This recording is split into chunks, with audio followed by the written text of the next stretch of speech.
Padre Fábio, desde pequeno sou cristão. Nasci numa família evangélica muito tradicional aqui no interior de Minas, mas confesso que não sinto nenhuma mudança na minha vida por causa de minha religião. Sempre assisto o seu programa. Gosto do que você fala, mas sei que religião não se limita a gostar de alguém, ou do discurso de alguém. É muito mais que isso. Sempre que penso em Jesus, eu o encaro como um personagem, e não mais que isso. Quem sabe um dia isso muda, não é mesmo? Sigo assim, assistindo seus programas e aprendendo com você. Bem que você poderia ser professor. Você ensina muito bem. Abraço, André, de Lavras, Minas Gerais. Ô André, eu sou professor, só que eu sou meio preguiçoso, parei de dar aula ultimamente. Preguiçoso não, porque tem muitos outros trabalhos que estavam ficando muito difíceis de serem conciliados com o magistério. O André fala de uma coisa interessante. Ele fala que Jesus é um personagem, né? É interessante uma pessoa ter honestidade para assumir isso. Religião realmente não significa apenas gostar de alguém, não, ou do discurso de alguém. Religião é muito mais. Eu me recordo, há uma realidade interessante, quando você para prestar atenção nos personagens que são famosos ao longo da história. Grandes personagens. Sobretudo aqueles, dentro do contexto da filosofia, quando a mitologia apresenta os grandes heróis, que são geralmente aqueles que salvam a humanidade de todas as suas mazelas, toda a mitologia grega construída a partir de deuses humanos que são capazes de extrapolar as fraquezas humanas, né? De sair dos limites da condição humana e chegar à condição divina. É muito interessante. Uma sociedade, gente, ela não sobrevive sem os seus mitos. O que é um mito? Uma figura que foi colocada num destaque, que é admirada por todos, que consegue provocar uma reviravolta dentro da cabeça das pessoas, ou até mesmo dentro do contexto de uma sociedade.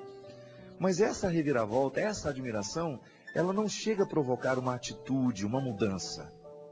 O mito, geralmente, ele está dentro da sociedade e ele até faz um movimento interessante dentro da sociedade, mas ele não consegue mobilizar a cabeça e o coração. É apenas uma admiração. Um exemplo simples. Você, por exemplo, quando morreu Ayrton Senna, foi um drama para todos nós. Eu lembro que eu chorei um mês. Quando é que eu conheci o Ayrton Senna? Nunca me encontrei com ele na vida. Mas era como se tivessem retirado uma pessoa dentro da nossa casa. Não foi assim com você também? Choramos lá. O Brasil todo chorou uma figura querida. Agora eu pergunto para você, seja sincero, o Ayrton Senna mudou sua vida? Não. Mesmo porque você não teve contato com ele. Claro, ele mudou a vida de quem ele conheceu, dessas pessoas que são beneficiadas pelo projeto dele. Mas eu digo naquele momento. Uma nação toda parou para ver Ayrton Senna ser sepultado. Muito interessante isso. Há toda uma realidade sociológica a ser analisada. É um mito criado. É a polarização de todas as esperanças de uma sociedade em cima de uma pessoa. Assim como foi Ronaldinho em um tempo, o fenômeno que elevava o Brasil, que fazia a gente se sentir mais brasileiro. Admirar uma pessoa não significa que essa pessoa tenha o poder de mudar a nossa vida, não. E é muito sério a gente pensar que muitas vezes o cristianismo, para muitas pessoas, não passa de uma forma de mitologia. Jesus não tem o poder de mudar absolutamente nada no coração daquelas pessoas, por quê? Jesus é apenas uma figura folclórica na sociedade. Isso é muito complicado, mas real. Olha a honestidade desse menino aqui, dizendo: Padre, desde pequeno sou cristão, mas confesso que não sinto nenhuma mudança na minha vida por causa da religião que eu pratico. Isso é honestidade. O cristão nasce aqui, viu? Quando a gente tem coragem de assumir isso. O cristão não nasce da hipocrisia, de a gente ficar negando isso, não. Veja bem que o Cristo, ele não pode ser apenas uma representação folclórica do humano que deu certo, não. De alguém que nós admiramos, é muito mais que isso. E muitas vezes a nossa religião não muda a nossa vida é porque ela está no âmbito da admiração, da mitologia. daquele mito que a gente até respeita. Está lá, é a sétima maravilha do universo. Está lá estendido com seus braços abertos sobre a cidade maravilhosa do Rio de Janeiro. Mas não muda a vida de ninguém. Então não adianta. Porque o poder do ressuscitado não está na glamorização que fizeram dele, não. O Cristo glamorizado, este Cristo que está o tempo todo esparramado nos nossos cordões, nas nossas camisetas, nos discursos bonitos, esse não. Glamorizado, não. É o Cristo encarnado. É esse que faz diferença. Quando você começa a perceber que naquele momento que você ia ser desonesto, você não foi. Por quê? O Cristo mexeu com você. Aquilo que você escutou desde criança. Eu lembro, dá um mi maior para mim aí. Lembra daquela música do Padre Zezinho? Um dia, eu estou isso mesmo, não sei, é isso?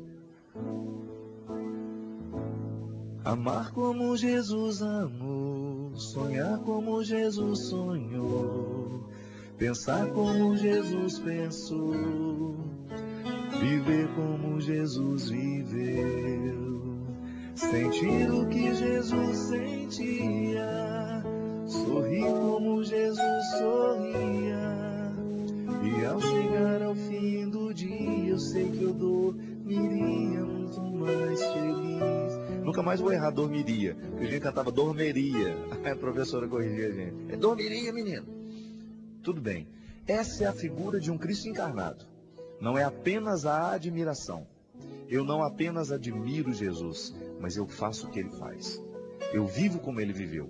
Isso é o mistério da encarnação continuando na história. Esse é o mistério da Eucaristia que não termina nunca. Quem disse que missa acaba? Imagina, missa só acaba para quem não é cristão. Acabou, agora vamos embora. Não, cumprimos o nosso compromisso de domingo. Não, acabou. Imagina. O sinal da cruz só indica que o Padre nos despediu para que agora a missa continue na nossa casa, continue no nosso emprego, continue na balada que a gente vai, na roda de amigos, porque ali sim a Eucaristia continua sendo servida aos outros através de quem? De mim e de você. Sou âmbula, você é sacrário vivo deste Deus, porque onde quer que você esteja, lá o Cristo estará vivo em você. Isso sim é superar a admiração que o André fala que tem. Não pode se limitar a ser admiração, porque senão você está caindo no mundo das ideologias, no mundo da mitologia. Todo mundo admira Zeus, todo mundo admira isso, admira aquilo, mas isso não muda a nossa vida. O que adianta admirar alguém se aquele alguém que a gente admira não muda o nosso jeito de pensar? É a mesma coisa que você mergulhar no mistério de um livro. Aquele autor tem tanto poder sobre você que ele muda o seu jeito de pensar. Isso é incorporação. Você incorpora o pensamento do outro. Você incorpora a atitude do outro, o jeito de pensar, o jeito de identificar-se com a vida. Só que Jesus é muito mais que isso. Jesus e o cristianismo é isso. Não é apenas a admiração de um homem que disse ter sido Deus. Não. É a incorporação da vida de Deus na vida humana. É simbiose, é o processo constante de mistura, sem confusão. Não, é uma mistura que não nos confunde. No momento que Deus se mistura em mim, a minha humanidade não fica confundida, não. Ela fica complementada na divindade.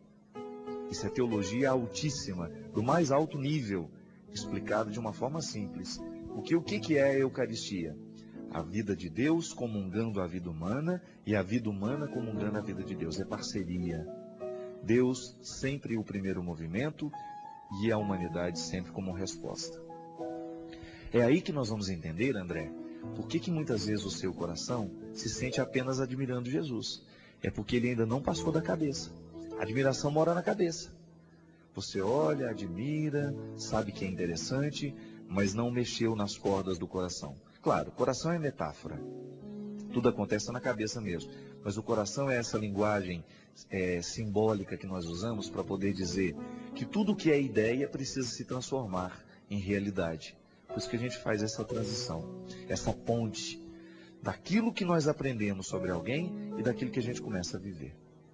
A expressão de Pilatos, eis o homem, quando Jesus está condenado à morte, e ele apresenta Jesus à sociedade, é justamente uma frase, é uma expressão densamente carregada de significados por causa disso. Ali toda a humanidade está sendo mostrada naquele homem que é Deus. Então agora recolha a sua parte.